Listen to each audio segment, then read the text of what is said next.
মায়াহীন মানুষের কাছাকাছি থাকতে আমার ভয় লাগে। এমন মানুষ যার দুচোখ ভরে পদ্ম পাতায় জমা টলমলে জল নাই, হারানোর পর বিছানা বালিশ উজাড় করার মতো আফসোস নাই।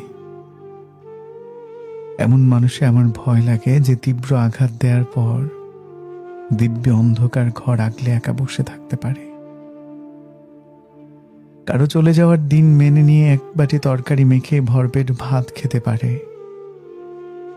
কারো বুকে নরম ভাবে মাথা ঠেকিয়ে জোর করে মিথ্যে বলতে পারে। এমন মানুষ আমার বরাবরের ভয় যে ঠোঁট ছোঁয়ার আগে আমার পছন্দের ফুলটার নাম জানতে চাইবে না, বিষম খেতে দেখে সযত্নে মাথায় হাত রাখবে না, ভেতরকার দুঃখের আন্দাজ পেয়েও স্বচ্ছন্দে পেরিয়ে যাবে। নকশা আঁকা বিস্কুটের কৌটো শেষে তাতে চিনি জমি